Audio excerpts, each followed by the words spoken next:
You're listening to the Good Old Boys Fantasy Football Podcast. Now here's your hosts, Kevin, Derek, and Alex. All right, welcome in, ladies and gentlemen, to another episode of the Good Old Boys Fantasy Football Podcast. I am Derek, and joined as always by your co-hosts Kevin and Alex. Gentlemen, how we doing? Doing good, man. A little bummed all of our Colorado teams crapped the bed in the second round of the playoffs. So on to football, because I'm not going to watch the Rockies. They exist still? So, doing that, doing some best ball drafts. I entered one right before the show started. I had the 8th pick in the first round. So, we'll keep everybody kind of oppressed if anybody gives a darn during the show here. But coincidentally enough, it ties right into what we're doing. So, here we are. But I'm doing good, man. How are you guys? Good. To echo your thoughts there, stayed up way too late watching the Avs lose in double overtime. It was the most puck don't lie moment. Like, that game should have ended when Dallas scored the first goal in overtime. It was a goal. Every Colorado fan that said that wasn't a goal was very much lying to themselves in the hopes that they could magically turn it around. But man, I've never seen a team so disinterested in playing a hockey game than the Avs were for the final 50 minutes or whatever, final 30, 40 minutes of that game, including those overtimes, last 10 minutes of the third period and then both overtime periods. So stayed up way too late for that. I had kind of developed the Nuggets watching curse. So I restrained myself was that Sunday when they played. I didn't watch game 7 and was just kind of checking the score and thought, okay, I checked it at halftime. They were up. They were doing fine. They looked like they were in control. And I checked it again a little bit later. It's like, oh, that game should be close to being over. And they were down and then they lost. And it was like, man, tough couple of days for Colorado sports fans. And to throw, just some more fuel on that fire, they're throwing Bo Nix practice highlights on Twitter just to poke us even more. So it's been a rough couple days for us Colorado sports fans. Yes, it has. But I like Kevin's thought there. We're on to football. On to. But Bo Nix gets you all excited. Not that football. No, that's why I said we're not onto the Broncos. We're on to football. Right? Like there was key word choice used there, and the Broncos were not part of that. So, but now it'll be interesting. It'll be good. We've got some great topics tonight. We're gonna look at some of the over unders for the potential wins loss sides of things for the schedule releasing. We're gonna look at some best ball stacks coming up there. We got a little debate lined up, and then as stated last week, Kevin had the guess the player for tonight's episode. So this one should be good, should be fun. We're kind of all in, and we're going to have lots of fun going through this one. But before we start kind of getting into some of these, any news, notes, anything else we want to explore before we start diving into some topics? Well, it is attendance time at OTAs. Read into it what you will, but I don't know. I don't take a lot of stock in what goes in May football practice for August football or August, September football games. But we'll say a happy trails to Devontae Parker, who had a pretty solid career. It was solid. He didn't live up to his hype, but he had a nice little career. Was on the Eagles and now isn't. And I don't think this hurts the Eagles at all, losing Devontae Parker. I mean, it's not great to lose a piece like that, but happy trails to him and enjoy his career. As far as attendance wise, no Ayuk at Niners OTAs as they try to figure out a deal. And Kyron Williams is missing OTAs with a foot issue, although his head coach says, and I quote, "It's nothing to worry about." Right. It's May. Well, we got 4 months before practice really gets cooked up here and going, right? Like we got 4 months before preseason. We're talking about preseason, man. 4 months to preseason. Oh, actually, I do have something, and it's not related to football, and it's not related to the NFL. What was your level of interest when you saw the NCAA 25 trailer drop? Oh, it's a 10. I can't wait to get my hands on this game. I have been loving all of the people that like all the stuff on Twitter and all that about like what you're gonna look like if you take your your Youngstown State team to the national championship game or whatever, taking the Akron Zips to the national title and what play you're gonna run your very first play in dynasty mode, like what play you're gonna pick. It's been a lot of fun, and the game looks fun. It might be enough to force me to buy a console to play it on. I don't presently have one, and I don't know if I am at that point yet. I'll see how much fun people are having. There was only one game that could make me actually get a new console, and it's coming out this summer. So, is it that game? What game is it? It is that game. Yes. That game.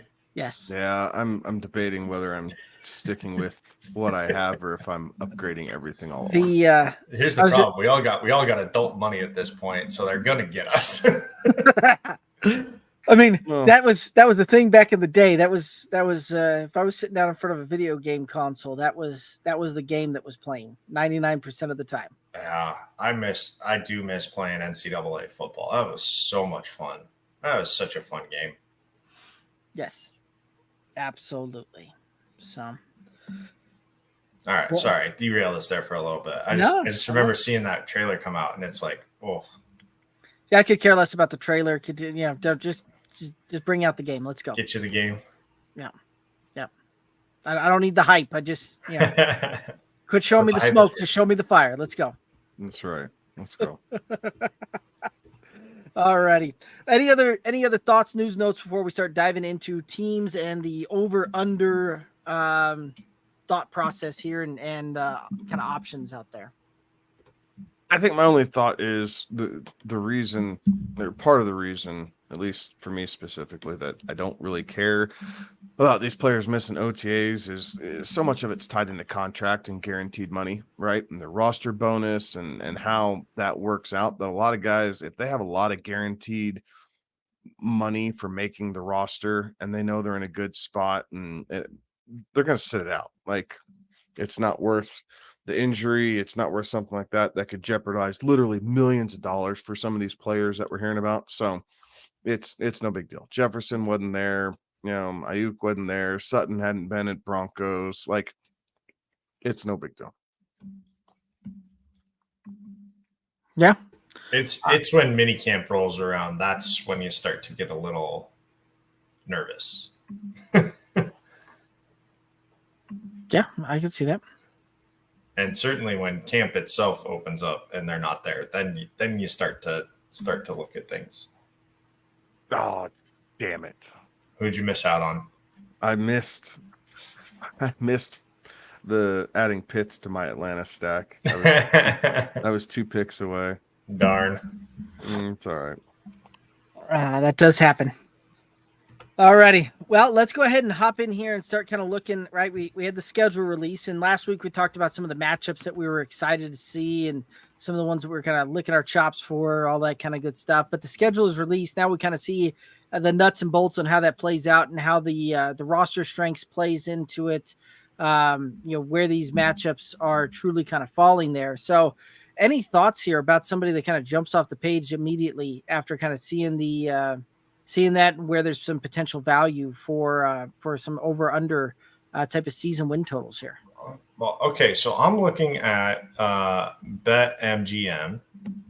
I'm seeing what they have for their win totals, and look, I'm not super huge fan of what the Broncos did this offseason, but they're at 5.5 wins.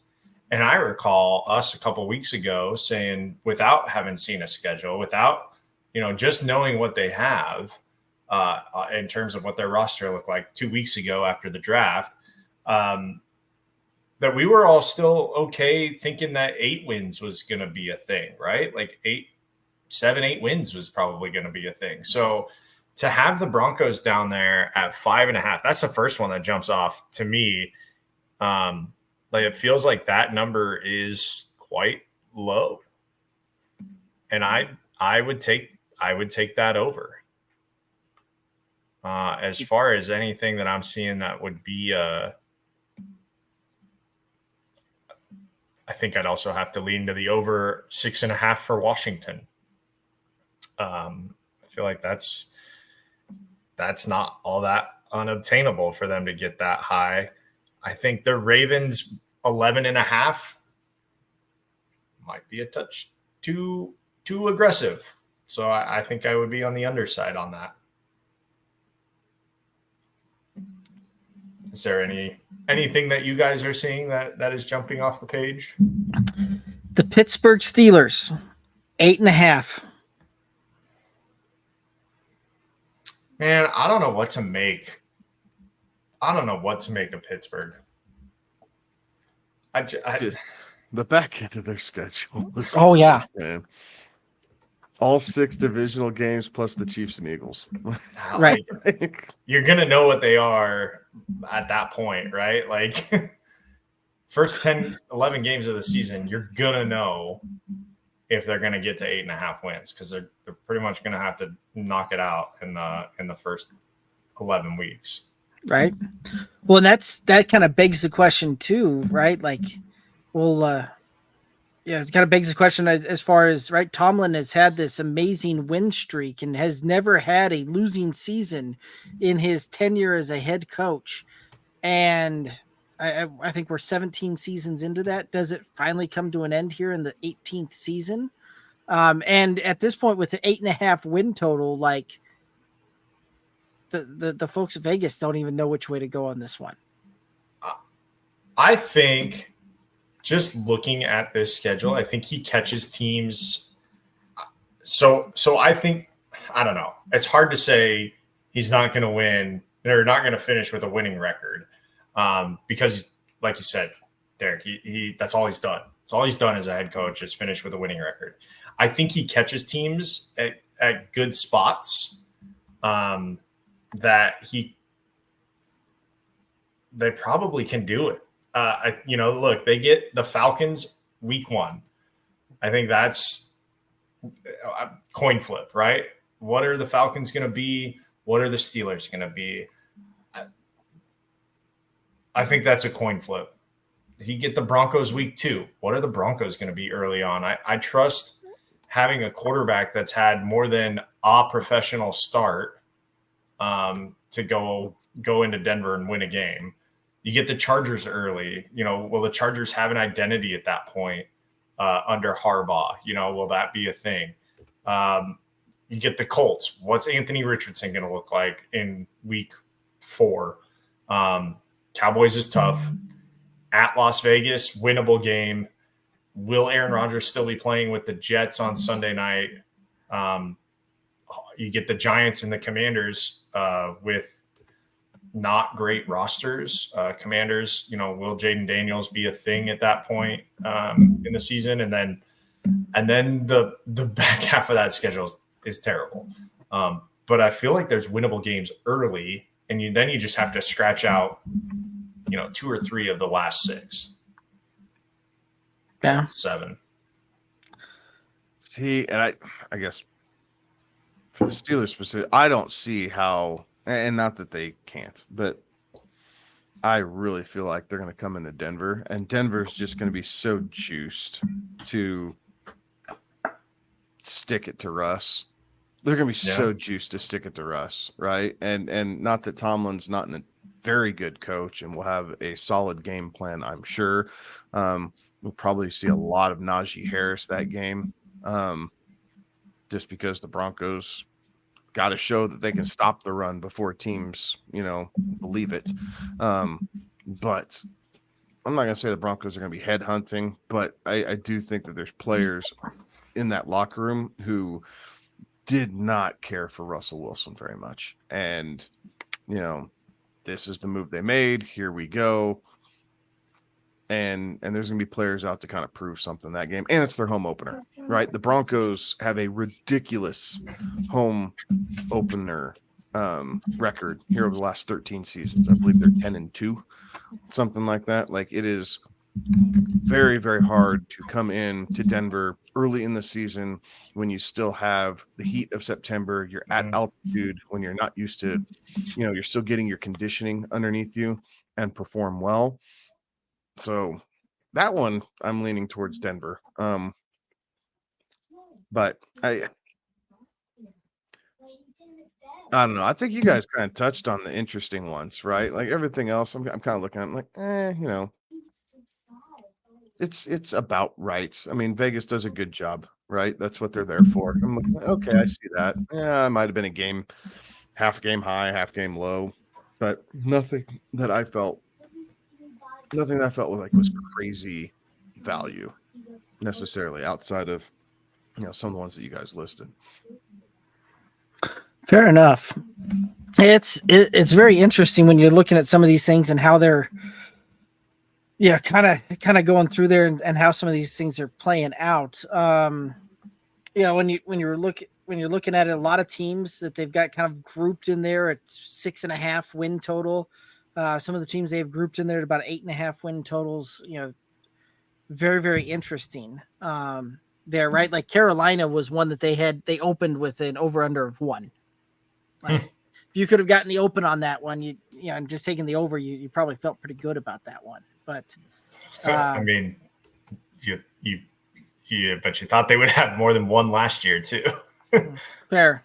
A lot of teams still with the in that 4.5 kind of range there as well. That fan bases would certainly probably hope for more than that. But interestingly enough, right? Like New York, they're 6.5. That one kind of surprised me. Minnesota at 6.5. That one kind of surprised me as well. Just how those kind of played out there.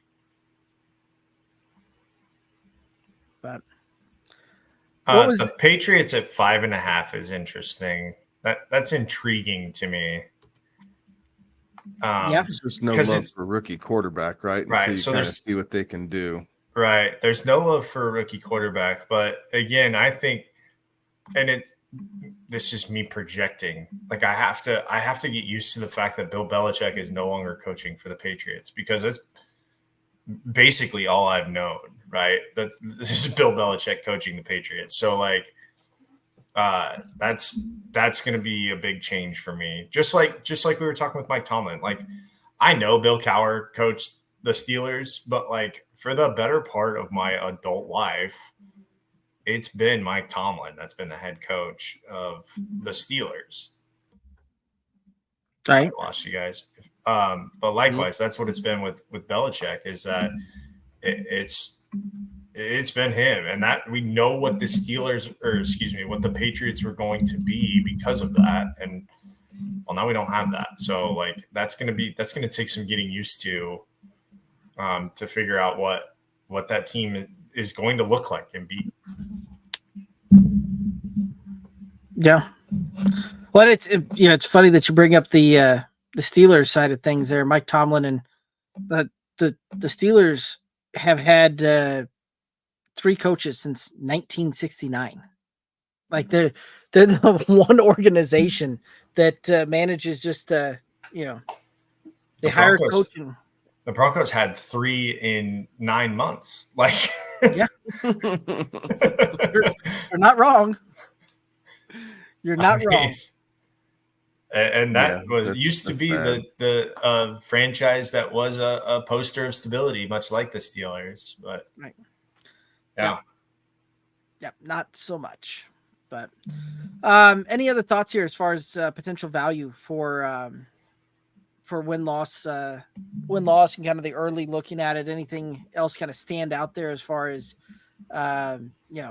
something going, ooh, that seems a little rich, or something like that seems a little on the light side? So there are let's just go through the double-digit win teams and see if you like those numbers. The Ravens at 11.5. I think that's too much. Yeah, I think that's too much. I think they're at 11. I mean, so maybe a half a game, but they get hot, and who knows? But yeah, I think I had them. I think they're built to win 12, 13 games. It's a matter of can they put it together and stay healthy to do it. Right. Well, and that division doesn't help them out either. Right. The Bills are 10.5. I don't know that I like that one. I think they'll get to 10. But we're going to have to see a whole new offense kind of put into place here. And they lost a lot of defensive pieces and a lot of key defensive players along the way as well. Like that defense both, contracted and aged out basically. So, and they lost a pretty big distraction on offense. And I mean that in a good way. Like that teams had to prepare for what Stephon Diggs was going to do. Like you had to prepare for that. And now they've kind of lost that big game plan, the piece that teams would have to spend time game planning for. Right. Bengals are 10.5. That feels right on par. I'm not. Yeah, I'm staying away from that one. I'm right about 10 on that one. So Cowboys at 10.5.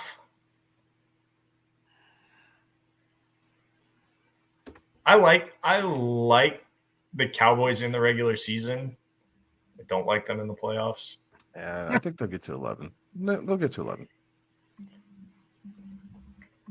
Yeah, I could see that. I think the Bengals get to 11 too, honestly. Yeah. So the only thing that gives me concern is, and they drew the AFC East, the Cowboys did. So they're playing Cleveland, Baltimore, Pittsburgh, Cincinnati. No, that's the North. The East is excuse me. You're right. You're right. Miami. The Cowboys drew the AFC North. My mistake there. And what do they have? They don't have the NFC North. They do have Detroit. And this is a tough schedule. They get the NFC South. Yeah. Houston, Tampa, Carolina, and New Orleans. Yeah. So, I mean, mixed bag there, right? Houston's going to be much improved, we think. It's tough, though. You've got Detroit, San Francisco, and Philadelphia twice, all in that. That's a tough schedule. 10.5 might be too much. Well, and it's not like the like that division is a cakewalk either, right? No. Like that's a division that outside the Titans has drastically kind of been on the come up lately. So yeah, Indianapolis was fighting for a playoff spot late into the season. The Jaguars, that same boat. So, and that's a division that I think could be a coin flip. All right. Lions are 10.5, Chiefs 11.5. Either of those all feel fine to me. I think the Lions might be low. Yeah. I think they go in. I think they learned, right? They hit their stride last year. They kept that team together. I think they're hungry. Like they realized that they were damn close. They were really close, right? Yeah. They gave the Niners everything they wanted for half a football game. And then their defense kind of let them down a little bit. They quit moving the ball offensively, but I think they come back on a tear. So I think the Lions cleared 10.5 pretty easily. Okay. Yeah, that I could see them being a 12 or 13 win team. Chiefs at 11.5, probably. Yeah, I mean, I don't know who's going to challenge them in the AFC West.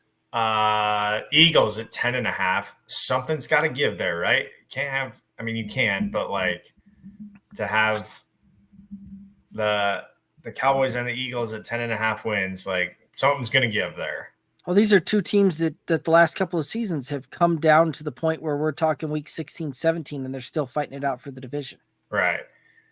And then the Niners at 11.5. I feel like that one's an over. I would agree with you on that.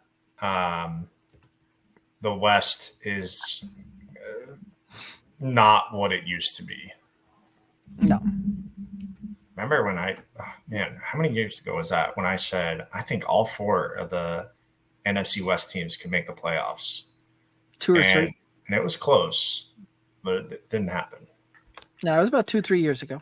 There was a time where I really thought that could happen. Yeah, it wasn't far off from happening either. It wasn't. So.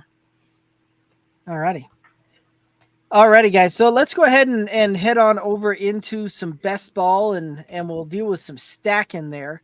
So with the stacks, right? Like this is one of those that there's a couple of different ways that you can stack it up there, right? You can go quarterback, wide receiver. Yeah, you can do a whole bunch of different ways. One of the things that has been an interesting way to kind of target that is in a best ball format is to kind of go out there and target teams and have that draft kind of fall through it to the point where you're kind of all in on one team there. Ooh, we're going to get a ladder show from Alex. He's going to the top of the cage. He's going to drop like a people's elbow or something. I thought I shut my camera. I got to open my vent back up. I shut the vent off in this room. It's getting hot. Oh, his takes are too much. They're too hot. And fuego over there. All righty. Well, Kevin, let's go ahead and while we're waiting for some vents to open up, we'll talk about some teams to target here in best ball and the stack side of things. And so when you're going through and you're doing some stacking on that, is it just, do you tend to roll with more of the traditional quarterback wide receiver stack? Do you tend to go a little bit heavier on that? Like, how do you tend to look at these things when you're stacking for best ball? So a lot of times I'll kind of make up the game plan as you go along, right? Like I don't go into a draft because most of the time with these, you find out what your pick is like 30 seconds before the draft starts, right? So it's not like you can do all the planning in the world to get to it. But as you get a few rounds in, you kind of have an idea of where some available stacks are. Here was one that came really easy, was an Atlanta stack. Right. I got Bijan in the first, London in the second. I missed out on Pitts in the, hold on, where did I take that pick? Who did I take instead of Pitts?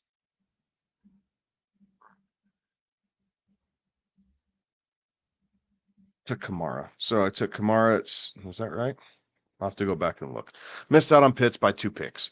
Okay, fine. So then you follow up. You get Cousins. I got Cousins late as my third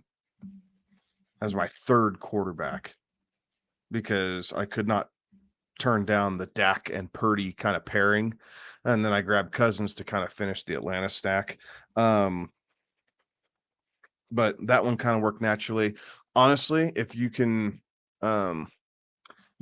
do a pretty decent Cowboys stack even without CeeDee Lamb.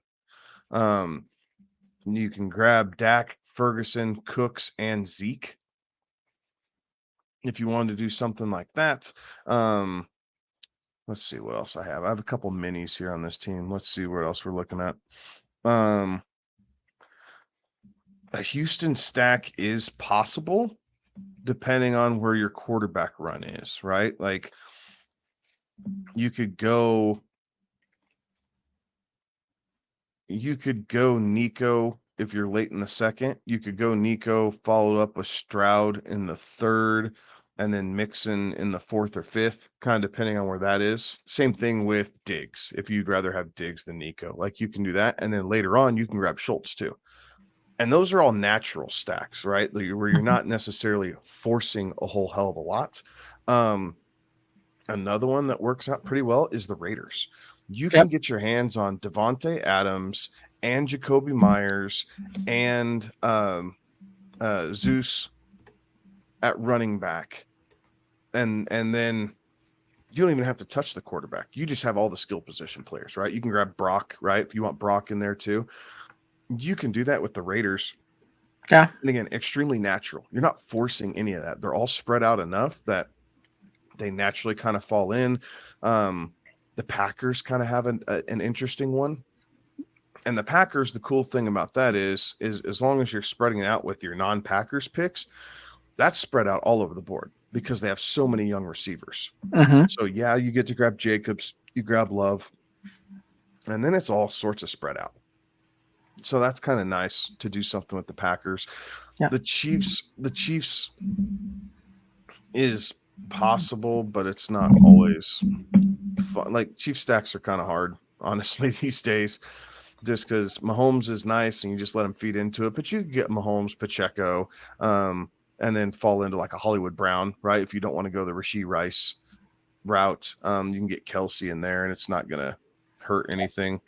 The Rams also make a pretty interesting one too, right? Like, if you're drafting kind of that back half, you can pick up Puka, typically around pick 9, followed up with Kyren around pick 15 a lot of times. So you can kind of go that back to back. And then your Cooper Kupp, you don't even really have to push very hard at that one because he's right there at the 3rd to 4th round turnaround in a lot of cases. So as you're coming up to your 3rd round pick, or, if you feel like really kind of letting it go, letting him see if he falls to your 4th round side of things. And Stafford is, you just kind of keep mind of the QB run there, and you could literally have the Rams skill position guys there at really not even having to force anything. I'm looking at a Miami stack here that does not look all that difficult either. If Tyreek goes 3rd overall, right? Your next pick, you pick up Achin as your running back there in the 2nd round. You might be reaching a little bit, and you might need some things to fall your way. But then you got Waddle at 34, 35, right? You can pick him up in, round 4-ish. So you can make another 3. pick. Yeah. Mostert way down there. So you've got 2 running backs, 2 wide outs, and then Tua's going way late anyways. Yeah. That feels like a pretty obtainable stack to me is Miami. And that offense is going to be worth something, right? Yeah. Yes, it absolutely is. So a lot of these you don't have to force, right? They are, and that's kind of the beauty of it, is they're not so on top of each other where you feel like it's pushed upon you. Niners stacks are hard. Like, yeah, you can get McCaffrey and you can get Purdy, but it does have to fall right to you to get Debo or Ayuk.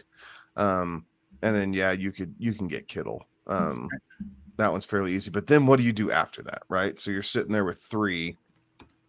Is 3 enough? In some cases, 3's enough, right? But if you really start getting into, honing in on some of these really good best ball teams, they hit some home runs on some late round sleepers for that same team that kind of took off.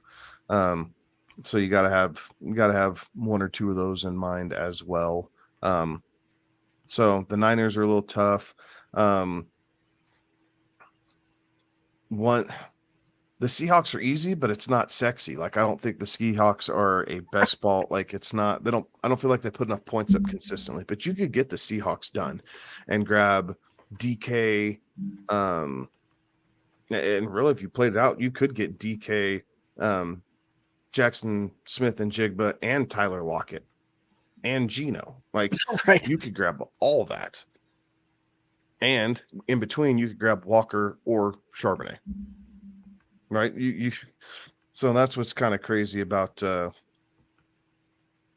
Seahawks there. But and then there's some teams where you're just not really trying to do it, right? You're not really worried about a Denver stack. You're not really pushing a New York Giants stack.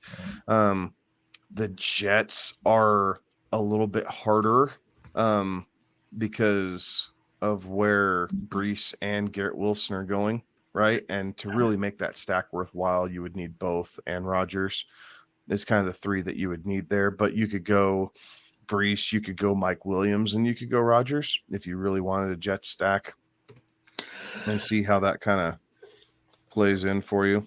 I think we mentioned it, but it bears repeating. The Indy stack is very, very doable. Very, very doable. Almost like little too easy because you don't have to spend a ton of high capital to get your first one off the board, which is Jonathan Taylor, right? So that's you're into round 2 at that point. So you can have a go get your guy in the first round, and then you can work on your stack. And like, you don't even have to, so like you kind of, as you do with your investments, you can have your dividends there, right? And not be all eggs in one basket, but like you get Jonathan Taylor at, in the second round. Michael Pittman is there at 25. The next one down is Anthony Richardson at 50, in the mid 50s. And so that's like the 3 that you need. And then, throw in an 80 Mitchell there way late. Or Josh Downs. You can pick either one and go. Right? And so that's a really doable stack that doesn't, force your hand in round 1. Like you can get a guy and then work on your indie stack and still get some other guys in the process and not feel like you're having to reach to make any of those picks work. Right. And those are probably the nicest stacks, is where you don't necessarily have to have it fall exactly there. These 3 or 4 rounds have to fall exactly for me to be able to walk away with a stack. But when you can kind of weave in and out of it and just kind of let the draft come naturally. But yeah, there's some big benefits there when you can stack up multiple guys on a team, especially teams that are going to be high point, high volume, perceived high point, high volume type of teams there. And you can kind of soak up that the ability to bring that in. So absolutely can make a lot of sense there. Any other thoughts here on best ball stacking? No, again, don't force it. Right? It's nothing that, yes, it's helpful, but ultimately you're trying to get high volume players, right? And then high upside players as we get a little bit later into the draft, right? So big play boom receivers hitting on that, that third kind of a sleeper style quarterback, that can kind of help propel you through the season if, we have injuries, because there's been tons of injuries at the quarterback position lately. So, just be mindful, but don't force it, right? Have fun with it and do lots of them. Have fun with it, right? You can do these underdog ones for as little as $3 a pop. I mean, it's really, if you love drafting and this is kind of where, you find your happy place, enjoy the hell out of it, guys, because you can sit in 10 different drafts and it costs you $30, which is about the cost of a home league. And for a lot of people, right? Somewhere in that $25 to $50 range is where your average home league is. You can do 10 best balls for that. Like, have fun with that. And yes, Kevin, that is my happy place. Just drafting. Always on the clock. Yeah. I love the draft. Love the draft. All righty. Well, let's go ahead and head on over to our debate for tonight. And so the question is, who has more starts in Pittsburgh this year? Justin Fields or Russell Wilson? I'm going to say it's Russ. I feel like it's Russ too. And I don't know if, I don't know if Fields is the heir apparent and you get him because you don't know how much tread you have left on Russ. And also Russ is basically playing for free at this point for you, right? So like, why wouldn't you take the risk of it? Because you're not having to pay him. You're only paying him the league minimum because he's getting $1 billion from the Broncos still. So like, I understand why you bring him into the fold there. Maybe he got humbled a little bit coming from Denver and the situation, the way it played out there. If there's anybody who can lay down the law in a locker room, it is Mike Tomlin, right? Like, he commands respect of his players, and rightfully so, I think. His track record backs that up, that you should respect him. And so I look, Fields still has a long time left in this league. I think he played for some really terrible Chicago teams. He didn't get any help. He wasn't a bad quarterback coming out of college, right? Like he's just gotten kind of the raw end of the deal here. So maybe Fields is the long-term solution, or at least that's the long-term solution right now, right? For Pittsburgh. And you get what you can out of Russ this year, see what he is, and then maybe you get him again next year, whatever. But I do know that I think over the course of the next 5 years, Fields has more starts in Pittsburgh than Russ does over that 5-year time frame. But the question is this next year, and I think Russ gets more starts. And I think that the leash is probably pretty long. And I wouldn't be surprised if there's some weird gadget packages for Fields to be in there. And we'd probably see some 2 quarterback stuff at some point, right? Like, I think there's going to be some weird stuff that they're going to try offensively there. But next year, I think it's Russ's team. I think Russ has the keys, and I think it'll be hard-pressed to turn them over. Fair enough. I think you're probably right there from the standpoint that Russ probably gives you the best opportunity to win the most amount of games in there, right? And so I think there's probably that, but it wouldn't surprise me that if they're kind of already they get down to that week 11 and beyond where that schedule just becomes murderer's row type of thing. That and depending upon where they're at, playoff chances, all of that they just don't turn the keys over and see what they've got in Fields there and see what the potential really is for that one. So could be very interesting. Any other thoughts on this one? Tomlin's so loyal to his guys that whoever the starter is going to be the starter. And Russ does not turn the ball over a whole heck of a lot. It's going to be how Tomlin's offense and Russ's offense jive, but I think this will probably fit Russ a bit better than what they did in Denver, right? They want to run the ball, play action, some deep throw stuff. Like, that wasn't necessarily Denver's game, and I think Pittsburgh's willing to play that style a little bit more, which will help Russell Wilson be a little bit more successful than maybe what we saw in Denver. And not from fantasy purpose, like, he did the job, right? He wasn't a bad fantasy football quarterback. No, it just wasn't the results, right? It was the inconsistency, and so many of those fantasy points came in the second half of the third or late in the fourth quarter when he was trying to play catch up. Right. Absolutely. All righty. Well, that's going to lead us into the final topic of the night, and we got Guess the Player. Kevin, you're up with this one. You were the guy creating the clues this week.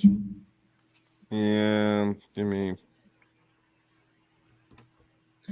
2 seconds. All right. Team's full. Okay, sorry, we're good. Just finished my draft.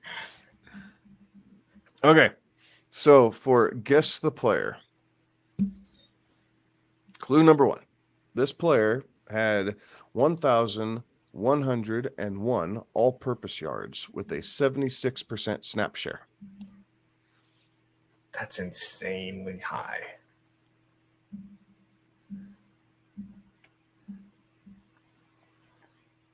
I'm gonna go initially. I'm gonna go Derrick Henry. I could Not Derrick Henry. I could see where you're going with that one. I'm just on that 76% snap share. That's the this one's one of those that I feel like it's almost a little sneaky. So it's either somebody that we drafted as a bell cow or somebody that snuck their way up there. So, let's throw out Devin Singletary. Negative. Okay, no Devin Singletary. All right. This player averaged 8 yards per catch last season. Oh. James Conner? No. I feel like Breece Hall kind of comes into that range. Bijan comes into that range. I think both of them were right around about 8 yards a target or 8 yards of reception. No, not quite. Okay. All right, so here's the next one. Their top finish of the 2023 season was RB2, but their bottom finish was RB42.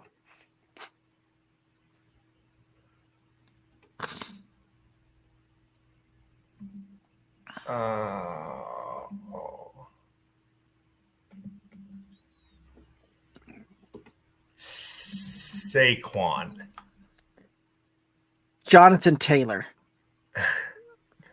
No. Nah, Jonathan Taylor didn't have enough starts in there. Enough snap share. Is there one more? Oh yeah, I got two more. Okay. I got two All more right. for you. Let's go. This player had more rushing yards than Jonathan Taylor, Devon Achane, or Brian Robinson.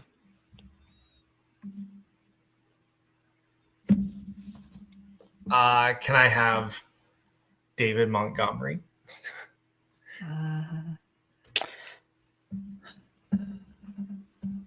No, his Montgomery snap share wasn't. I know, because Kenneth Walker. Ooh, that's a good guess. No, although yes, he did, but no, that is not the answer. Okay. All right. This player also had more receiving yards than DeAndre Swift, Isaiah Pacheco, or Saquon Barkley.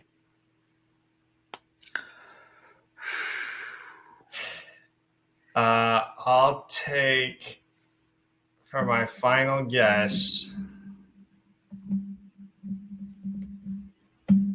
Rashad White. Ooh, I kind of like that. I want to say that's like a. Oh man.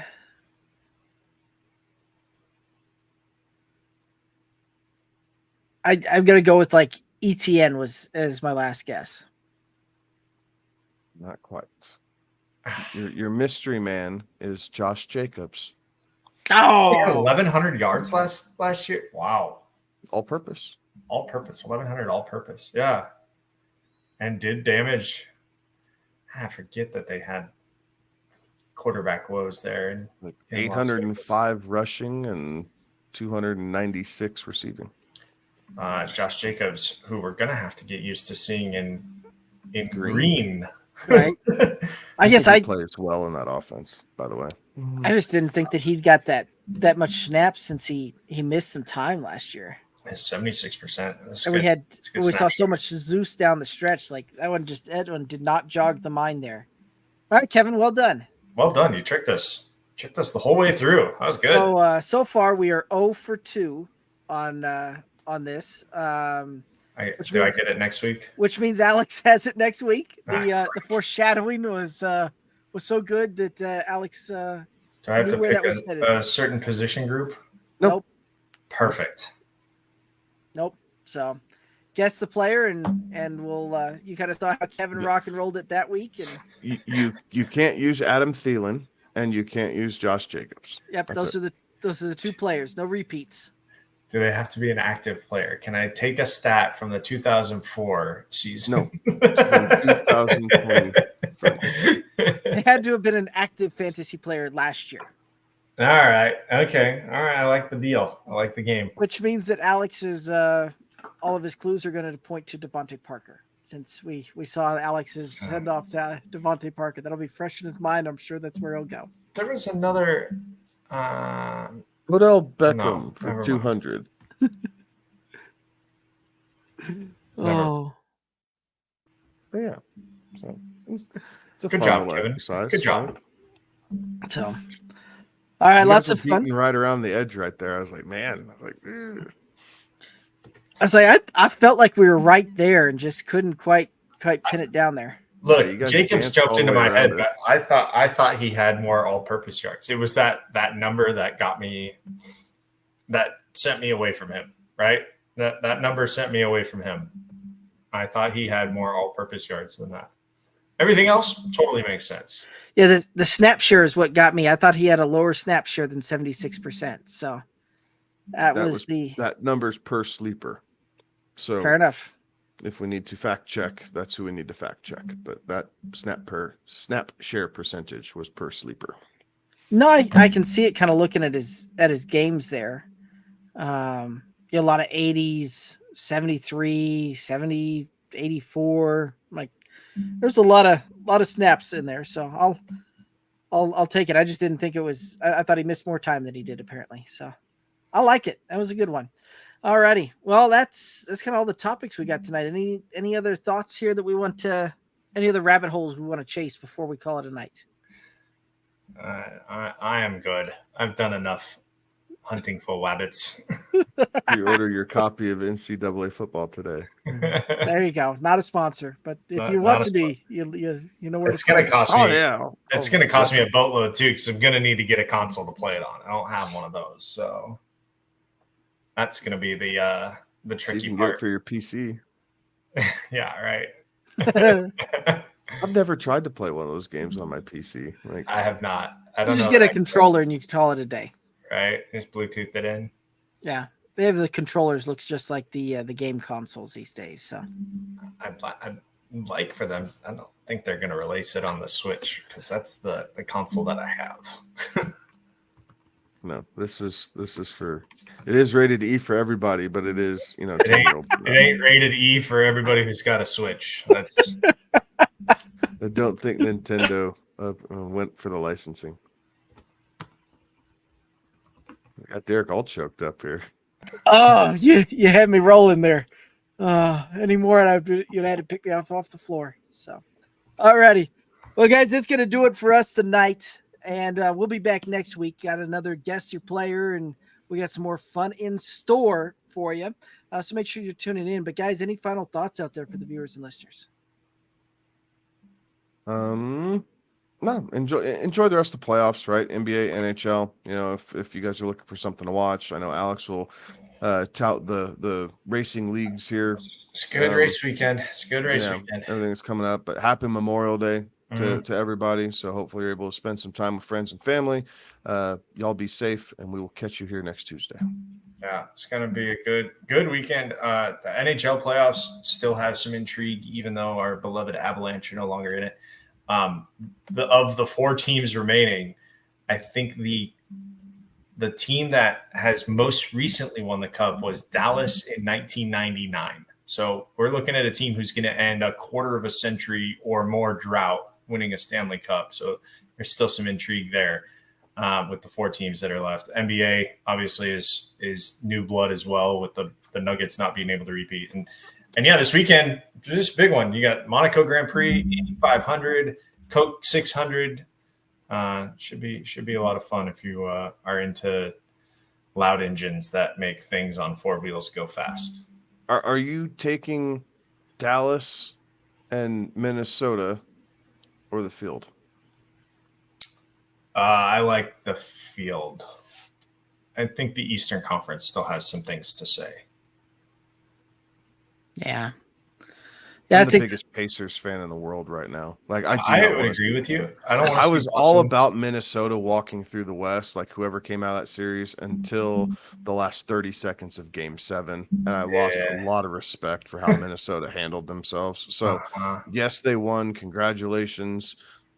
You guys took the 7-game series. When you drop 3 at home, you deserve to lose a series. Absolutely. Right? I mean, I think that's just kind of how it is. If you can't protect your home court, you deserve to lose. Yep. The Denver Nuggets could not do that. Same thing with the Avalanche. They lost 3 games at home. So when you lose 3 at home, you don't deserve to win. I'm kind of rooting for the Stars now. Like, nothing really happened that made me want to root against them. And I like the way that they play a little bit more than I like what I see out of the East. But I do think the Stars in Edmonton will be a fun series to watch. I agree. I'm gonna root for McDavid to finally get his cup. That's who I'm rooting for. He's the best player on the planet, and I say that knowing full well that what Nathan McKinnon is, but Connor McDavid is the best player on the planet, so I'd like to see him finally get his cup. I don't like Canada to have nice things. I don't either, but you know what? Sometimes I think it's funnier when Texas wins hockey than when Canada does. Yes, I think Canada does. I think I agree with you.